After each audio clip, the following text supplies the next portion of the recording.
I had convinced myself that this dinner would be just another gathering, one of those carefully orchestrated evenings where families came together over a warm meal, sharing polite laughter and scripted conversations. The kind of evening where appearances mattered more than sincerity, where I had learned to sit with a smile that wasn't always real but necessary. My fiancé had been insistent that I attend, claiming it was important for his family to see us together, a united front. There was an edge in his voice when he said it, as though he were warning me, though at the time I brushed it off as his usual tension whenever his family was involved. They had always carried a sharpness in the way they looked at me, a quiet measuring of whether I was good enough, whether I belonged at that table or not. I had grown accustomed to the scrutiny, but that evening something felt different the moment I walked in. The room was warm, the table already set with silverware that caught the light of the chandelier, and the smell of roasted meat filled the air.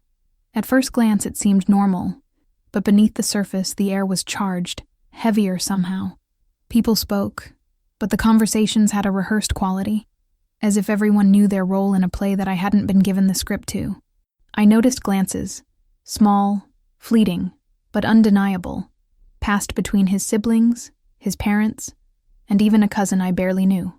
Their smiles didn't reach their eyes, and the way they shifted uncomfortably in their seats only deepened the sense that I was being watched for something. I sat down next to him, my fiancé, and for a brief moment I let myself believe it was just paranoia, that I was imagining the stiffness of the room. He reached for my hand under the table, his fingers cool against mine, but instead of reassurance there was a faint pressure, a grip that was neither tender nor affectionate. It was the grip of someone asserting control. My heart fluttered uneasily, but I remained still, my face composed, because if there was one thing I had learned, it was how to keep my emotions hidden when his family's eyes were on me. As dishes were passed and small talk floated across the table, I tried to anchor myself in the ordinary details, the way the gravy steamed from its dish, the clink of glasses, the faint sound of a fork scraping a plate. But no matter how I tried, my focus returned again and again to the undercurrent of something unsaid. There was anticipation in the air, like the silence before a storm. Every time I looked up, someone was already looking at me, quickly turning away when our eyes met. I felt as though I were being set up for something, but I couldn't yet name what it was. His mother, always polished and regal, spoke to me about my work, her voice carrying that delicate mix of politeness and condescension that I had grown used to. His father chimed in with a question about our future plans, pointed and sharp, like an interrogation wrapped in family concern. And through it all, my fiancé remained quiet, his jaw tight, his wine untouched. He was waiting. I didn't know for what, but I knew it was coming, and I could feel it in the way his leg bounced under the table, the restless energy of someone preparing for a performance. The unease grew with every passing minute, until even the food tasted different, heavy in my mouth, each bite harder to swallow. I tried to dismiss the thought, but a part of me already knew this evening was not about family bonding or a warm meal shared. It was about me, about something he had decided would unfold in front of every single person at that table. And though I didn't know the exact shape of the blow that was coming, I could sense the intention in the way he avoided my eyes. I had given him years of my life, trusted him with parts of myself I hadn't shared with anyone else, but sitting there I realized just how much power he craved in every interaction. This dinner was not a coincidence. It was a stage, and I was to be placed at the center of it, surrounded by witnesses who had been primed to watch me fall. They didn't know the details, but they knew enough to lean forward in anticipation, waiting for something dramatic. And I, unknowingly, had walked into it dressed as the guest of honor, when in truth, I was the accused.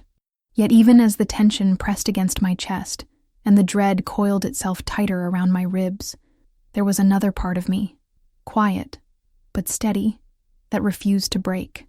I had always thought of myself as someone who reacted with emotion first, tears ready to fall at the hint of betrayal or cruelty. But that night, something shifted. Instead of panic, there was a cold clarity slowly spreading through me, preparing me for whatever performance he was about to put on. If he thought I would play the role he had written for me, the hysterical, pleading woman crumbling under accusations, he was wrong. I sat there, my face calm, my hands folded neatly on my lap, listening to the laughter that sounded rehearsed, the questions that were too sharp to be casual, and the silence that lingered just a second too long after each response. And then, as the moment drew near, I caught it in his eyes.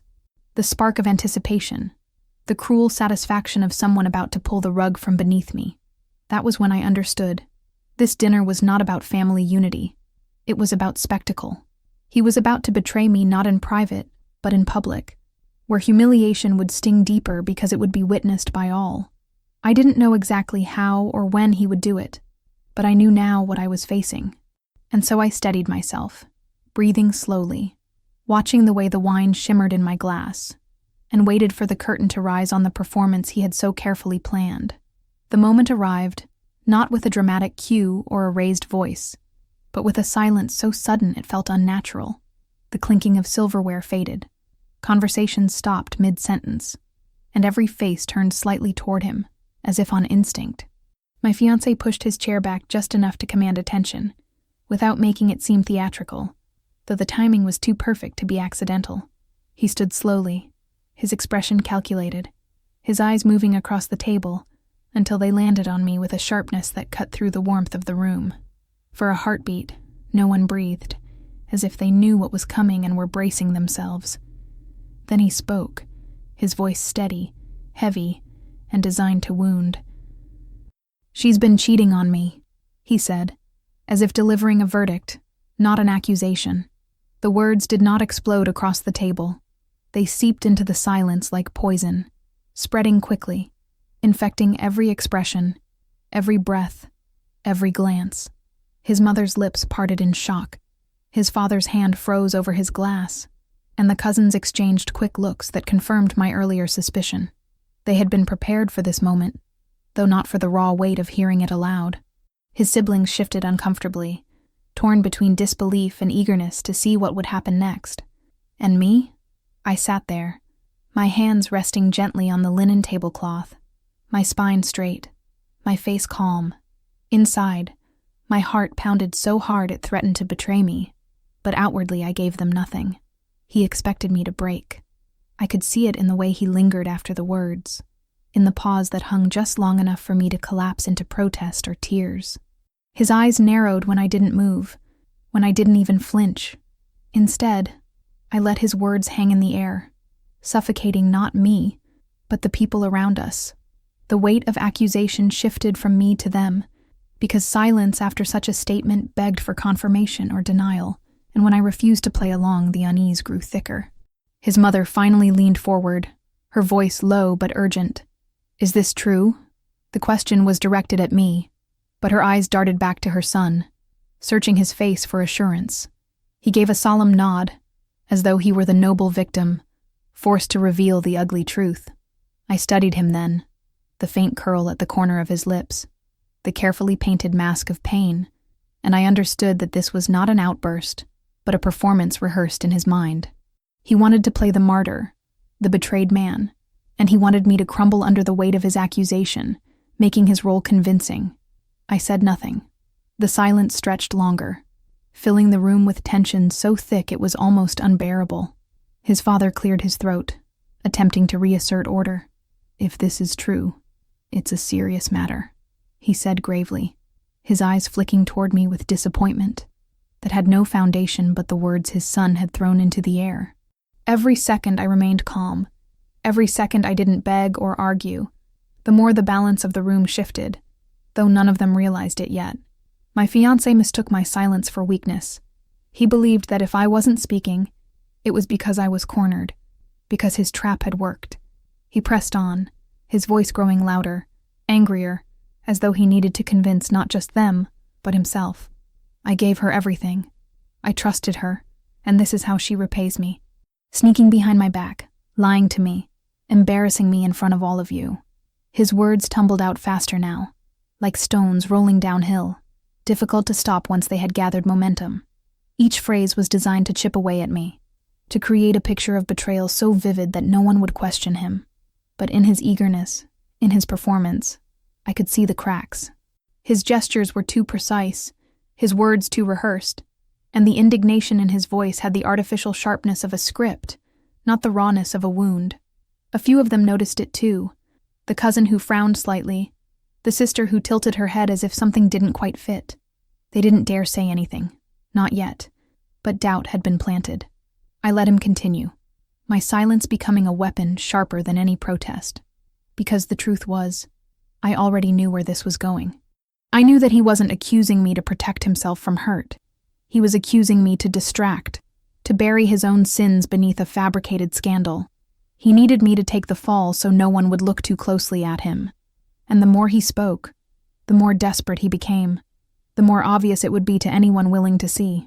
At one point, he slammed his palm on the table, the sound echoing through the dining room. "Say something," he demanded, his voice breaking with frustration. But still, I sat there, my lips pressed into the faintest of smiles, my eyes steady on his. I didn't give him the satisfaction of a denial. I didn't give him anything at all. The silence unnerved him, chipped away at his certainty, and for the first time that evening, I saw fear flicker in his eyes. The family leaned in, waiting for the collapse, waiting for the scene he had promised them with his dramatic accusation. But instead, what they got was something else, the beginning of his unraveling, because silence has a way of reflecting truth, of forcing lies to echo louder and sharper until they consume the one who speaks them. And though none of them knew it yet, though even he himself didn't realize it, the first crack in his performance had already appeared. That dinner, meant to humiliate me, to destroy me, had only just begun. But the stage he thought he controlled was shifting beneath his feet, and every word he spoke to paint me as guilty would soon circle back to reveal him for who he really was. All I had to do was wait. And wait, I did, sitting silently at the center of their stares, until the weight of his own lies began to drag him down. The silence that followed his outburst was not empty. It was charged with a weight that seemed to press down on everyone seated at that table. It was the kind of silence that swallowed words before they could be spoken, that drew the air tight around the room, until even the sound of cutlery seemed sacrilegious. I knew then that my silence had become something unexpected, something he hadn't prepared for. He had rehearsed this moment in his head, imagining me sobbing, protesting, clawing desperately at his version of events, which would only serve to make me look guilty. But I gave him nothing, and that nothing was louder than any denial could have been. I kept my gaze steady, not on him, but on the glass of wine in front of me, the deep red liquid catching the dim light above us. I traced the rim with my finger, as though the world had not just tilted, as though my entire character hadn't been dragged into question. My calm was a mirror, reflecting his agitation back at him. The more he shouted, the more I looked composed, and the more the contrast grew unbearable for him. I could see it in his clenched jaw, the twitch of his eye, the way his hand tightened around his napkin, until the fabric wrinkled under the strain. His family watched me closely, waiting for cracks, but I denied them that satisfaction. Instead, I let them sit in their discomfort, let them wonder why I wasn't rushing to defend myself, let them question whether perhaps there was more beneath his story than they first believed. Human beings crave resolution, and silence denies it. Silence forces them to fill in the blanks themselves, and often what they imagine is more powerful than anything said aloud. I knew this instinctively, though it felt almost unnatural to remain still when every nerve in my body screamed for me to retaliate. But I forced myself into stillness, into control, because I had already decided that I would not be a victim in this story. My silence unsettled him far more than any words could. His voice rose again, desperate, almost shrill now. "See? She won't even deny it. That tells you everything you need to know."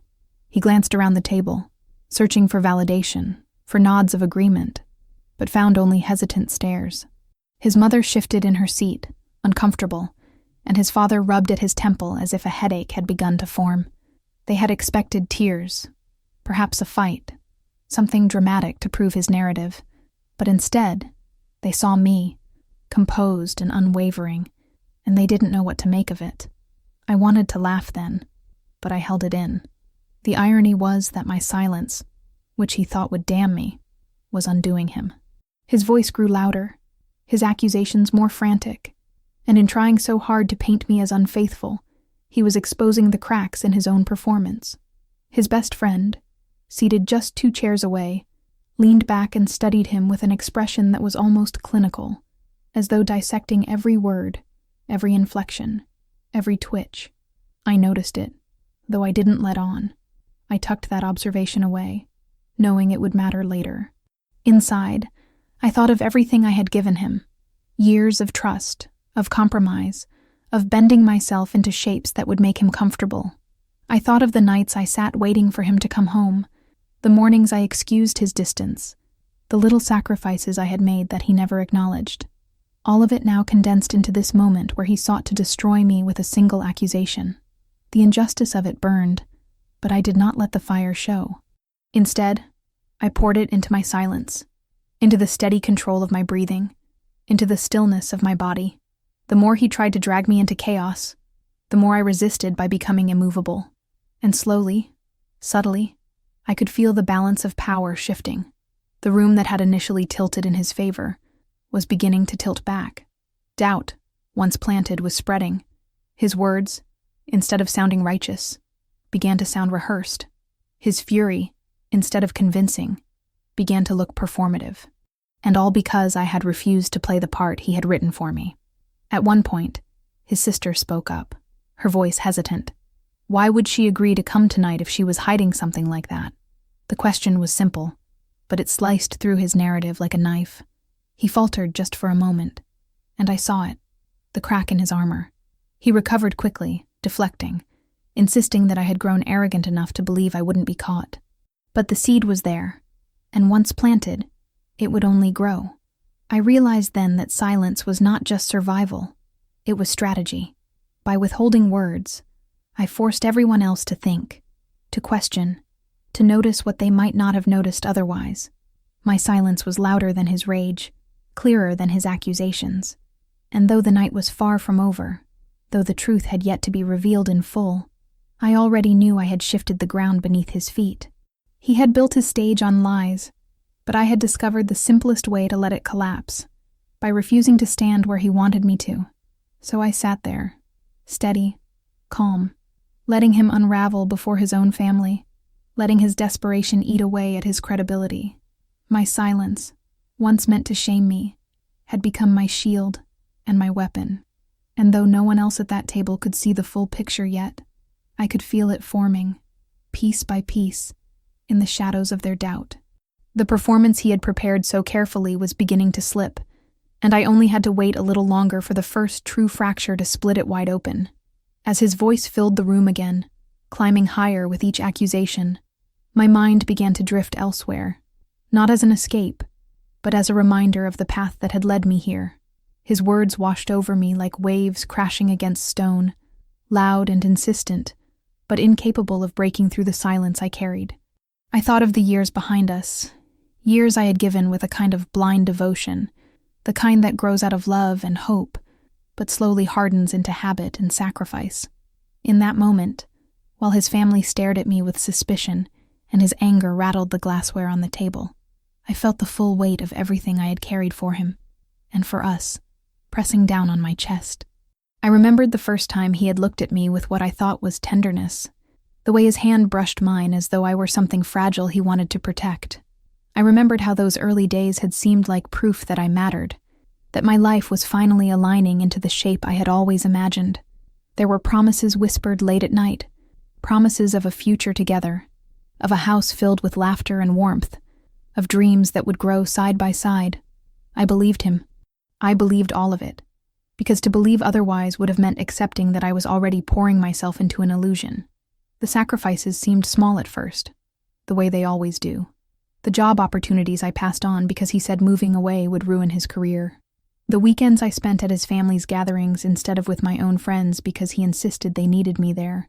The nights I sat awake, waiting for the sound of his key in the door, convincing myself that exhaustion explained his absence, that stress explained his detachment. Each compromise chipped away at pieces of myself, but I offered them freely, convinced it was what love required. Sitting there at that table, his voice accusing me of betrayal I had never committed, I realized how much of myself I had lost in the process. I had built him up, supported him, shaped my life around his needs, only to be repaid with this public spectacle of humiliation. The injustice of it seared through me like a blade. While he painted me as a liar, it was his lies that had been the foundation of our relationship for longer than I wanted to admit. And suddenly the memories were not just tender recollections of love. They were evidence of how deeply I had been deceived. I thought of the apartment I had decorated alone, waiting for him to come home, and noticed the touches I added to make it ours. He never did.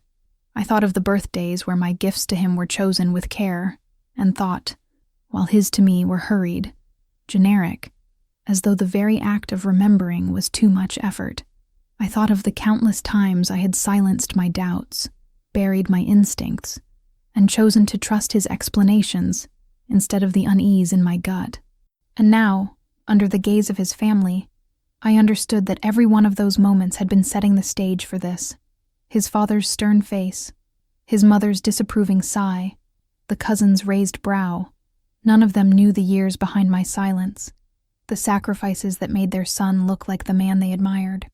None of them knew that the stability they saw in him was built on my back, that the image he paraded to them was only possible because I had absorbed the weight of his shortcomings in private. And now, when it suited him, he twisted that devotion into betrayal, rewriting our history with one sharp accusation. The bitterness swelled in me, but alongside it came clarity. I realized that while he shouted and painted me as unfaithful, I was not the one who had wasted years. I had invested them, and an investment, when betrayed, doesn't just vanish. It transforms. It becomes strength, resolve, the kind of steel forged only through fire. Every sacrifice I had made, every night of waiting, every compromise, now fueled the calm with which I sat there.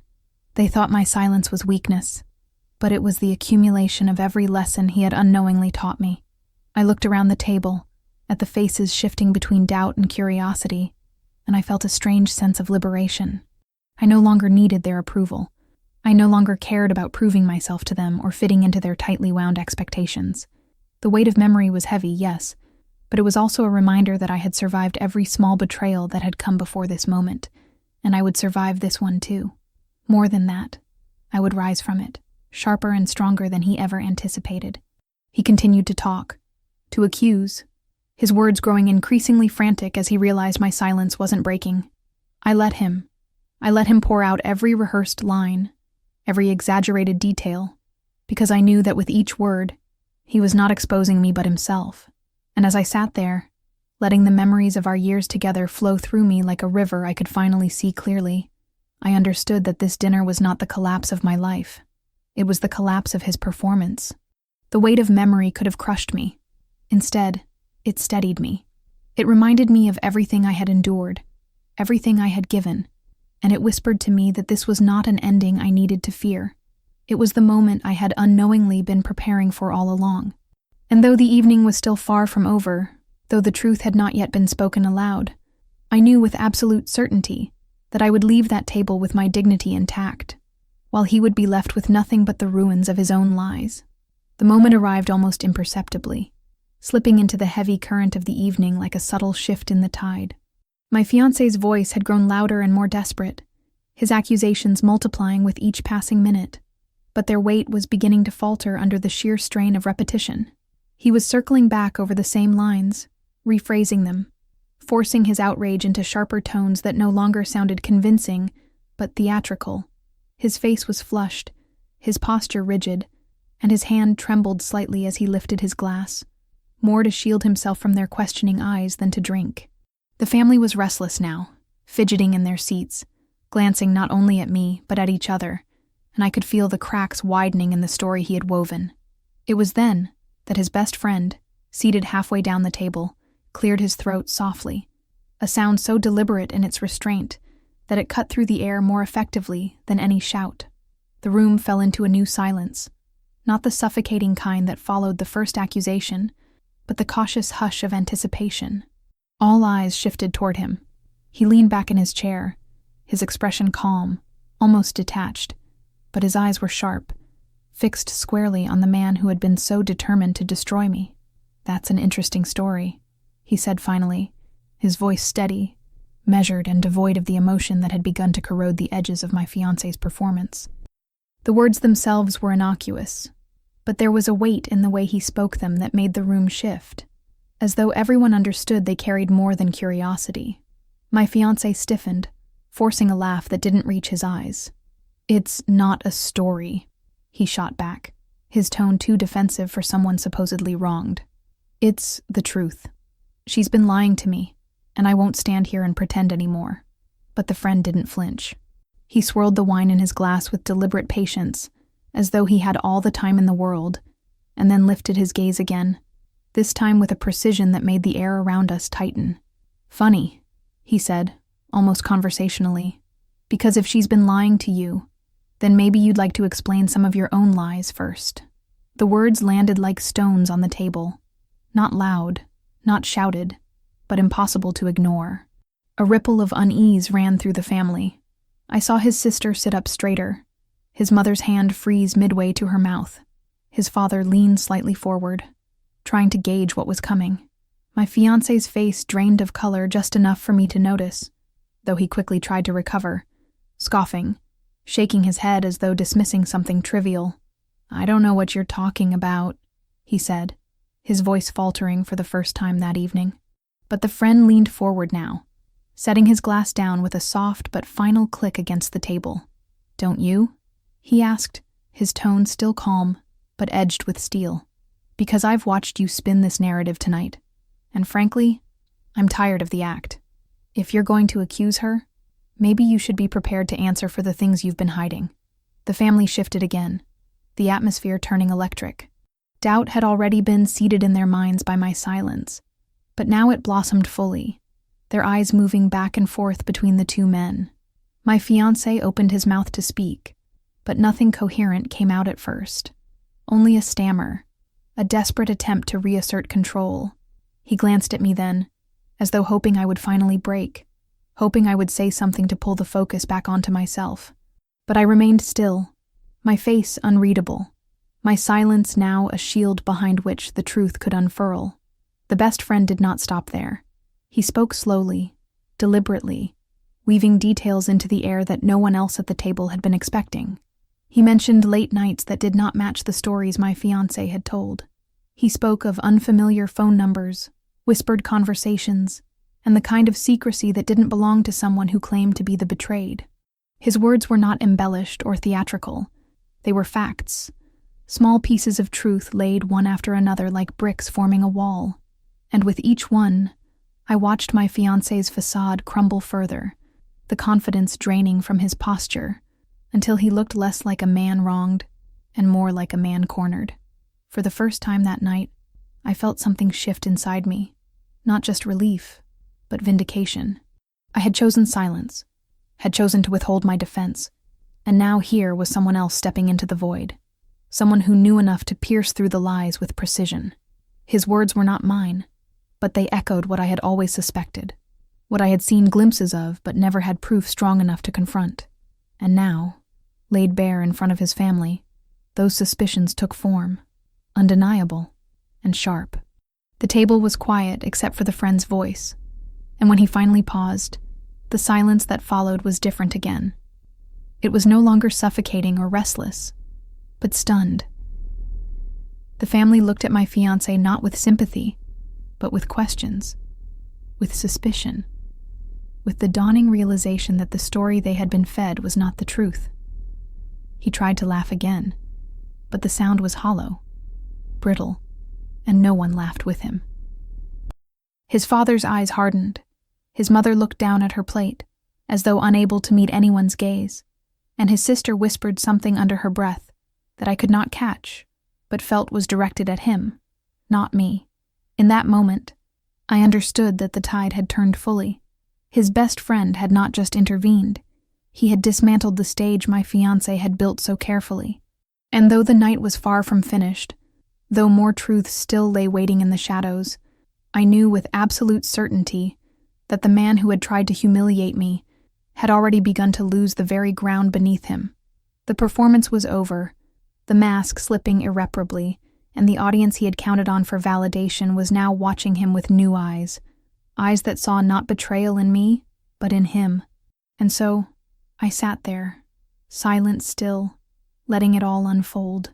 The weight of years lifted from my shoulders as someone else spoke the truth I had carried silently for too long. The best friend had intervened, and with that single act, the narrative was no longer his to control. It was the beginning of his undoing, and I would watch, steady and unflinching, as every lie he had spun unraveled before the people he had hoped to deceive. The silence that followed his best friend's words was different from all the others that had preceded it. It wasn't the silence of shock that had filled the room when my fiancé first accused me, nor the suffocating stillness when I refused to defend myself. This silence was heavier, a silence that weighed on him alone, pressing down like an invisible hand on his throat, demanding he explain himself. The family, once eager to believe his story, now shifted uncomfortably in their seats, their eyes darting not to me, but to him, searching for an answer he could no longer provide. His friend had not screamed, had not pointed fingers with wild accusations. He had simply laid out pieces of truth too small to be dismissed, too precise to be coincidence. And those fragments, when strung together, formed a pattern that was impossible to ignore. I watched as my fiancé struggled to maintain his mask. He forced a smile, though it cracked almost immediately, his lips trembling at the corners. "This is ridiculous," he said, but the conviction was gone, the force that had carried his earlier accusations no longer behind his voice. "You're twisting things. You don't know what you're talking about." But his friend only tilted his head, a faint look of pity in his eyes, the kind of look that says I know exactly what I'm talking about. It wasn't just the content of his words, it was the calm certainty with which he delivered them that made the difference. The family leaned back, each one processing what had been said. His father's stern face began to harden further, the lines deepening around his mouth as though disappointment were carving itself into his expression. His mother's hands, delicate and always so composed, now trembled slightly against the stem of her glass, though she tried to steady herself. His sister avoided his gaze entirely, her eyes focused instead on the friend who had spoken, as if silently urging him to continue. And through it all, I sat still, my silence growing more powerful by the second, not because I lacked words, but because they no longer needed to come from me. He tried to recover, fumbling through excuses. He spoke of late nights at work, of misunderstandings, of jealous rumors spread by people who didn't understand his dedication. But the more he spoke, the less convincing he became. His words tumbled over each other, contradicting themselves, small details slipping through that betrayed his desperation. "I worked late at the office," he said, only to follow it moments later with, "I was out with colleagues for a drink." His narrative bent under the pressure. It seems unraveling in real time, and everyone noticed. It was his friend who pressed the knife deeper, though he never raised his voice. "Strange," he said softly, "because you told me you were traveling on business those nights. But I saw you. You weren't at the office. You weren't out with colleagues. You weren't on a plane. You were somewhere else." The implication was clear, and though he never spoke the word affair, it hung in the air like a shadow no one could deny. My fiancé's face turned a shade paler, his mouth opening and closing as though words might still save him, but nothing coherent came. And then it happened. The first undeniable crack in his lie. His father leaned forward, his voice cutting through the tension with a sharpness that left no room for evasion. "Where were you?" The question was simple, but it pierced deeper than any accusation could. His father's voice held no softness, no belief in his son's innocence, only demand. For the first time that evening, the weight of suspicion shifted entirely onto him, and he had no shield left. He stammered, his excuses faltering under the pressure of his father's stare. I told you I was..." But his words collapsed on themselves, unfinished, and in that collapse, the truth became visible to everyone at the table. Not the truth in detail, not yet, but the truth of guilt. Guilt does not need a full confession to reveal itself. It bleeds through hesitation, through trembling hands, through eyes that dart away instead of holding steady. And his guilt was now laid bare for all to see. The room grew colder, the warmth of the dinner extinguished entirely. Plates of food sat untouched. Glasses remained half full, but no one seemed to notice anymore. The dinner had become a courtroom, the table a witness stand, and he the defendant caught in his own contradictions. His sister finally spoke, her voice sharp, slicing through the silence. "Why should we believe you now, when everything you've said tonight has started to crumble?" Her words echoed what everyone was thinking, and though he tried to snap back, the anger in his voice no longer held authority. It only made him look cornered. I remained still, watching him unravel, feeling the weight of years of sacrifice transform into something else entirely. Vindication. Every compromise I had made, every night I had doubted myself, every time I had silenced my instincts, all of it was leading to this moment, where his carefully crafted facade fell apart, not because of me, but because of himself. My silence had starved his lies of oxygen, and his friend's intervention had struck the match that set them ablaze. Now, all I had to do was watch as the fire consumed him. The first crack in the lie had appeared, and it was spreading quickly. No amount of shouting or denial could mend it now. His family's eyes no longer looked at me with suspicion. They looked at him with the dawning realization that the man they thought they knew was someone else entirely. And though the evening was far from over, though the truth still had layers to be revealed, the performance he had staged was collapsing, piece by piece, until soon there would be nothing left but ashes. The tension in the room had shifted so decisively that it was almost tangible, like a sudden drop in air pressure before a storm breaks. No one was leaning toward me anymore. Every gaze was fixed on him, the man who had tried so hard to cast me as the villain. The suspicion that had once curled around me like smoke now swirled thickly around him, and I could see in the restless shifting of his family's eyes that they were waiting not for my explanation, but for his unraveling to reach its inevitable conclusion. His best friend, calm and unyielding, was no longer a quiet presence at the end of the table, but the axis around which the night had turned. He had opened a door that could no longer be closed, and the truth, once freed, seeped steadily into the cracks of every lie my fiancé had spun. "Where were you?" his father repeated, his voice low, cutting, demanding. It was a question that would not fade, a question that clung to him like a shadow.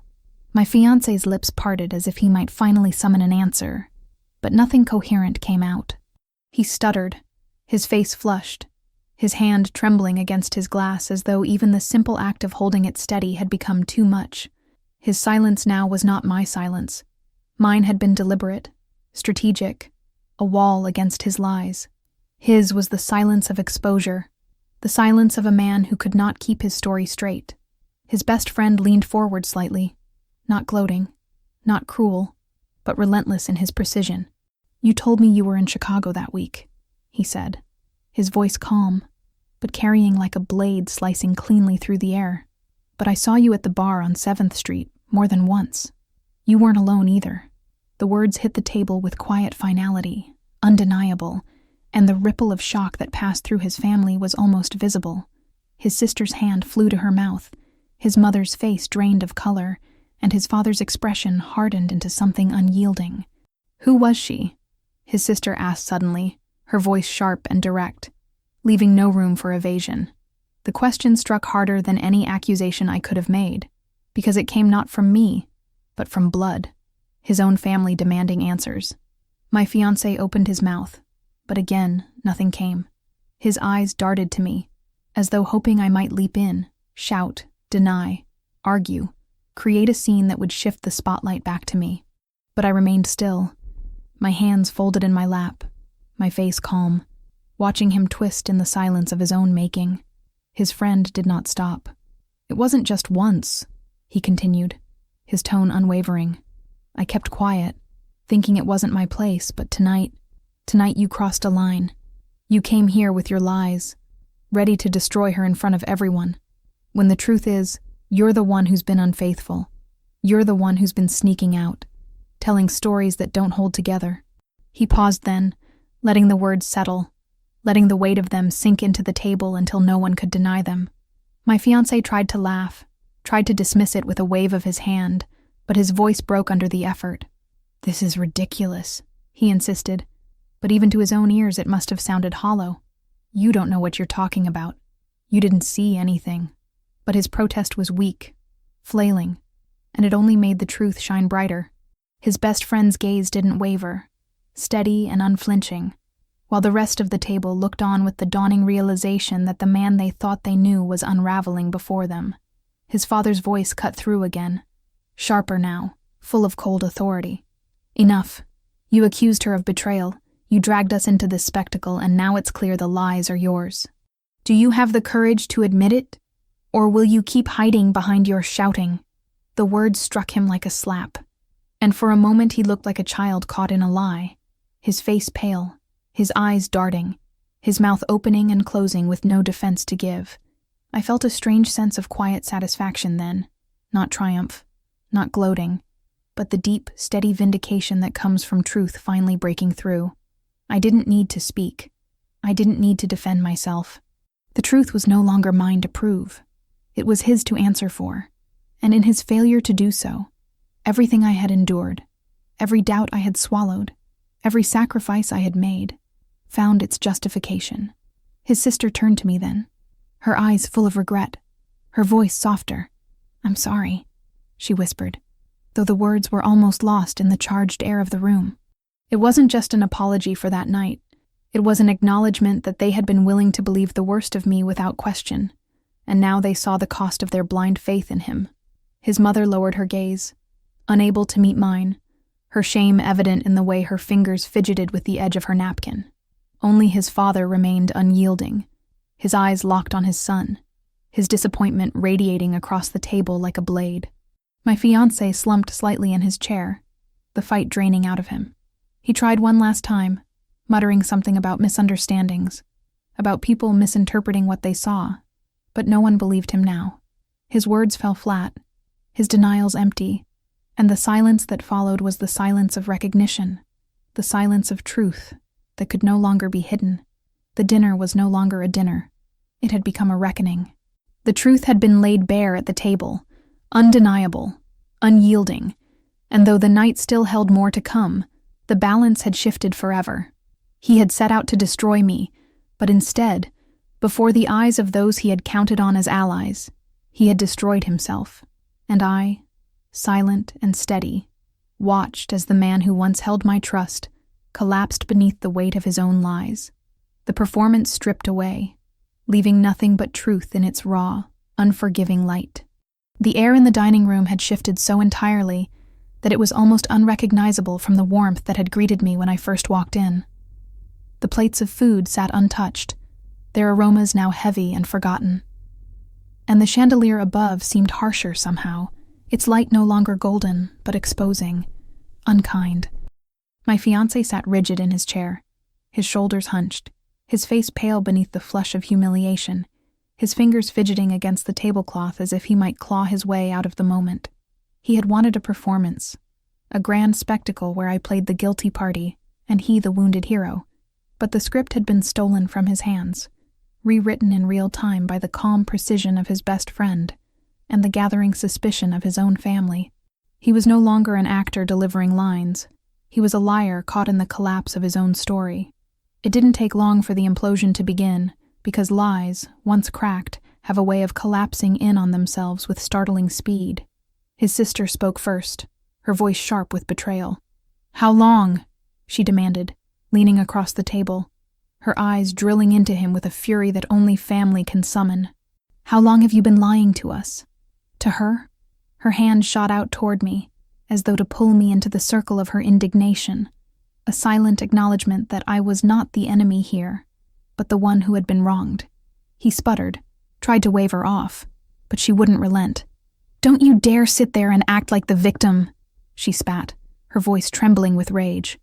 "You brought us here to watch you humiliate her, and it turns out you've been humiliating all of us with your deceit." His mother, who had been silent until then, finally spoke, her voice brittle and broken, a stark contrast to the haughty composure she usually wielded like a shield. "I defended you," she whispered, her words cutting through the tension more deeply than any accusation. "Every time someone doubted you, I said you were a good man, a loyal man, and now," her voice trailed off, but the shame in her eyes said more than her words ever could. She looked at me then, and in her gaze there was no longer suspicion, but remorse, a silent plea for forgiveness she could not ask aloud. His father's anger was colder, quieter, but far more devastating. He didn't shout or accuse. He simply stared at his son with the kind of disappointment that weighs heavier than rage. "You brought disgrace into this house," he said finally, each word deliberate, measured, final. "And you thought you could cover it by destroying her." He gestured toward me then, his eyes never leaving his son's face. "She sat here in silence, with dignity, while you unraveled yourself in front of us. Do you understand what that means? Do you understand what you've done?" The room grew tighter, smaller, as his family turned on him, each voice adding to the chorus of disapproval. And then came the final blow. The best friend, who had waited patiently, who had given him every opportunity to speak the truth, leaned forward once more, his voice calm but devastating. "Tell them her name," he said, not as a question but as a command. The room froze. My fiancé's eyes darted wildly, his lips parting but no words emerging. "Tell them who she is," the friend pressed, "because if you don't, I will." The silence that followed was unbearable, stretching out like a wire pulled taut until it was ready to snap. Finally, in a voice barely above a whisper, my fiancé muttered something, a name that slipped from his lips with the shame of a confession dragged unwillingly into the open. Gasps filled the room, because the name was not that of a stranger, not some distant figure unknown to his family. It was someone close, someone they knew, someone whose betrayal cut not only me, but all of them. His cousin's name. The revelation exploded in the room, a fissure so deep it split the family itself. His aunt's face drained of all color, her hand clutching at her chest as though the breath had been stolen from her. His cousin, absent that night, was suddenly present in every corner of the room, her absence now screaming louder than any presence could. The implosion was complete.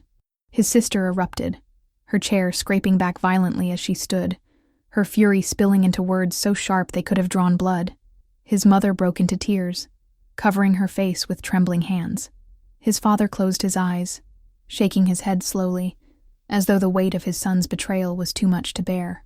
And his aunt sat frozen, staring at the table as though she could not yet comprehend that her daughter's name had been dragged into this mess, that the betrayal extended not just to me, but to her, to their entire bloodline. My fiancé tried to defend himself, stammering excuses, muttering about mistakes, about feelings he couldn't control, but no one listened.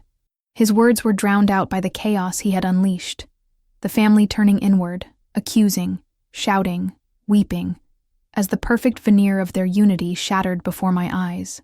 He and his lover had thought themselves clever, had thought their secret safe, but now it was out, laid bare in the harsh light of truth, and it destroyed not just him but the very foundations of the family that had once protected him. And through it all, I remained silent, not because I had nothing to say, but because nothing needed to be said. The implosion of the betrayers was total, and it required no help from me. He had done this to himself. They had done this to themselves. The spectacle he had planned, the humiliation he had designed for me, had turned entirely on him, leaving him exposed, broken, despised by the very people he had counted on as his audience. I sat there, calm, steady, watching as the lies crumbled, as the family tore itself apart under the weight of betrayal, knowing that the justice I had longed for was unfolding naturally, without a single word from my lips.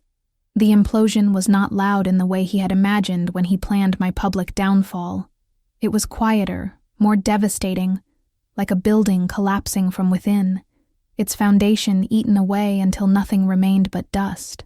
And as the dust settled over that table, as the family stared at him with disbelief and disgust, I knew the night had shifted irrevocably.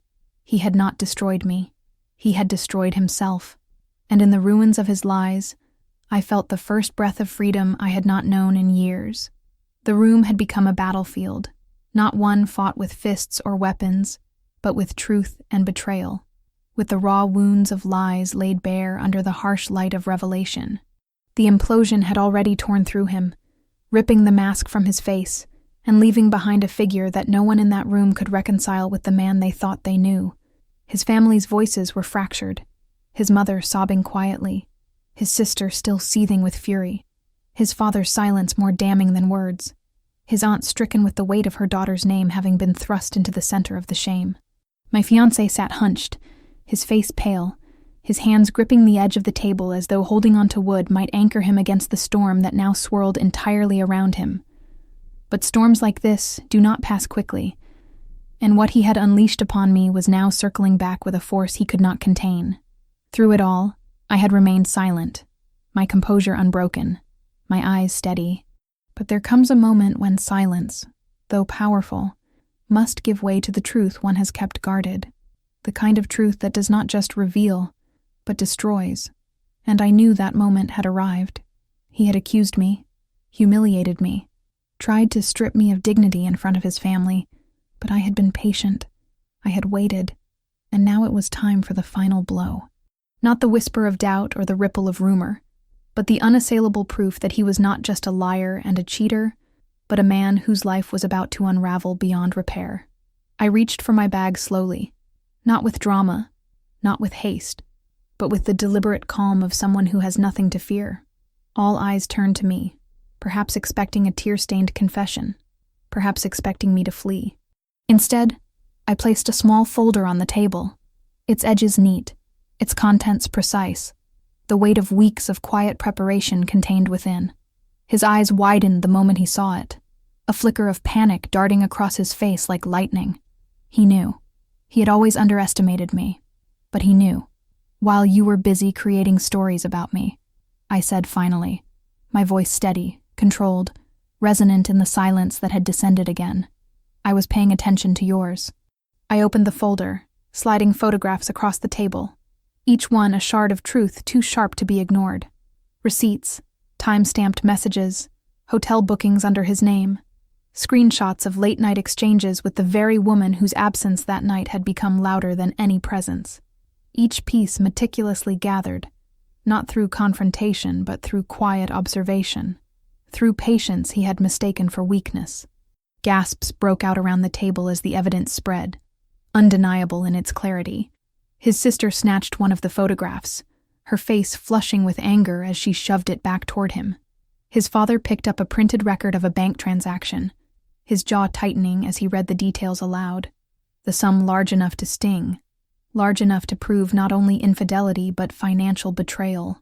His mother wept openly now, shaking her head, whispering, "How could you?" Over and over. Not to me, but to him, her son. Her disappointment cutting deeper than any scolding ever could. He lunged forward, his hand trembling as he tried to gather the papers, to snatch them away before more could be seen. But I placed my hand firmly on the pile, my gaze locking with his. "No," I said quietly, the single word heavier than a scream. "You wanted to do this here, in front of everyone. You wanted an audience? Now you have one." My calmness struck him harder than the evidence itself, because it denied him the chance to reclaim control, denied him the chaos in which he thrived. The best friend, who had remained quiet since his earlier intervention, now leaned forward, picking up one of the pages, his eyes scanning the lines before he looked directly at him. "It's all here," he said simply. "You're finished." The weight of those words hung heavy in the air, not because they were shouted, but because they were true. He had built his life on lies, and I had just delivered the documents that ensured those lies would collapse, not just within this room, but beyond it. The consequences began to take shape before our eyes. His father, with the authority of a man whose word had always been law in that household, declared, "You will not drag this family further into your disgrace. You are on your own." His mother's sobs grew louder, his sister's fury sharper, and his aunt sat in stricken silence, her world collapsing alongside his. The walls he had built with deception came tumbling down, and with them went the last fragments of the life he thought he controlled. For me, the final blow was not about humiliation, not about revenge for its own sake. It was about truth, about balance being restored, about reclaiming the dignity he had tried to strip from me. I had not screamed. I had not pleaded. I had not begged for anyone to believe me. I had waited, silent and watchful, until the moment when the truth would speak louder than any accusation. And now, As the evidence lay scattered across the table, undeniable and unforgiving, I knew I had done more than defend myself. I had ensured that his lies would carry consequences real enough to haunt him long after the dinner had ended. The room was in chaos, his family broken and furious, him slumped and pale, his lies shattered around him like shards of glass. I sat still, calm, composed, no longer the accused, but the accuser, no longer the victim, but the witness to his undoing. The final blow had landed, and it was not loud, not dramatic. It was precise, devastating, permanent. And as I looked around the table, at the faces that now saw me not as the woman accused, but as the woman vindicated, I knew that the last act of his performance was over. What remained was silence, not the suffocating kind of earlier, but the silence of endings, of truth laid bare, of justice served. And in that silence, I felt the weight of years lift from me, leaving behind not emptiness, but the first breath of freedom.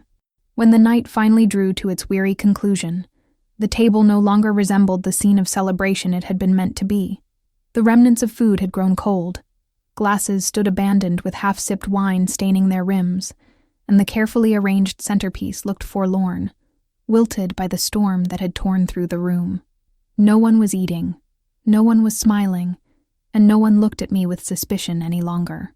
The accusations that had been hurled against me, meant to strip me bare, had instead become the very thread that unraveled him. And as the evidence of his betrayal still lay scattered like ashes across the linen tablecloth, I understood that what had been destroyed here was not me, but him. His carefully constructed image, his illusion of control, his web of lies. I rose slowly, my chair scraping softly against the polished floor, the sound impossibly loud in the silence that had followed the chaos. Every eye turned to me, though their gazes were different now, not sharp with doubt, not heavy with judgment, but softened, a mix of shame, regret, and even respect. His sister's eyes were rimmed with red, her anger still raw, but when they met mine, I saw in them the beginnings of something unexpected, an acknowledgement of the strength I had shown, of the quiet dignity that had carried me through a night designed to break me. His mother, pale and shaken, could not hold my gaze for long, but when she did, she looked away quickly, the weight of her misplaced faith in her son too much to bear. His father remained steady, his eyes fixed on me with something almost like a nod, a small, subtle gesture that carried more than words could, recognition that I had stood taller than their son when it mattered most. And him, the man who had once been the center of my world, sat crumpled and diminished, his shoulders hunched, his hands covering his face as though he could hide from the ruin he had created. There was no power in him now, no authority, no ability to wound me further. He had destroyed himself, and what remained in his place was a man stripped of pretense, small and pitiful in the aftermath of his own implosion. For the first time since I had known him, I felt nothing for him. No anger, no grief, no longing for what might have been. He was simply gone from me, like a shadow chased away by the rising light. I gathered the folder from the table, sliding its contents neatly back into order. Not out of spite, but out of finality. My proof had served its purpose, and I no longer needed it as a weapon. The truth was free now, undeniable, and I could leave it behind. I placed the folder into my bag, closed it, and stood taller, straighter, feeling the weight of years of compromise lift from my shoulders. I had carried his burdens for so long, mistaking them for love, mistaking silence for peace, mistaking sacrifice for partnership. But as I stood in that room, the air heavy with the smoke of his downfall, I realized that I was finally free. The walk to the door felt different than any walk I had taken before. Each step was deliberate, certain, as though I were walking not away from something, but into something entirely new. Behind me, the echoes of his family's broken voices rose and fell, their grief and their anger twisting together. But I did not turn back. There was nothing left for me at that table, nothing left in that house of deception. The night that had been meant to shatter me had instead forged me into something stronger, sharper, someone who would never again be bent under the weight of another's lies. When I stepped outside, The cool air hit my face like a baptism, crisp and clear, washing away the heaviness of the room I had left behind. The stars above looked sharper somehow, the night sky vast and unyielding, and for the first time in what felt like years, I could breathe freely. My chest rose and fell not with the shallow gasps of someone surviving under suspicion, but with the steady rhythm of a woman reborn. I closed my eyes for a moment, inhaling deeply, feeling the air fill my lungs, and in that breath I found not just relief, but power. The rebirth was not dramatic, not marked by fireworks or grand declarations. It was quiet, steady, undeniable, like the turning of a tide that no force can stop. I did not need revenge beyond what had already unfolded. I did not need his family's apologies, though I knew some would come in time. I did not even need him to confess further, for he already had, in the cracks of his voice, in the collapse of his lies, in the ruin of his image. What I needed, what I had always needed, was to reclaim myself, to see with clear eyes that his betrayal was not the end of me, but the end of the illusion I had been trapped in. And so I walked away from that house lighter than I had entered, my silence no longer a shield, but a crown. I thought of all the years I had given, the dreams I had sacrificed, the patience I had mistaken for weakness, and I knew they had not been wasted, because they had built the woman I was now, the woman who could endure a public accusation and walk away stronger than before. The betrayal had not broken me. It had revealed me to myself. As I reached the edge of the street and turned away from the house, I felt the final strands of the past loosen their grip. Ahead of me was not just an empty road, but a beginning. I did not know yet what life would look like without him, but I knew one thing with absolute certainty. It would be mine. Fully, wholly, fiercely mine. And that was enough. That was everything. The night had been his stage, his performance, his desperate attempt to right me as the weak, unfaithful woman he wanted the world to see. But in the end, it was my silence, my patience, my truth that rewrote the story. He had fallen, utterly and irreversibly, and I had risen from the wreckage not as the woman accused, but as the woman vindicated, the woman free, the woman reborn.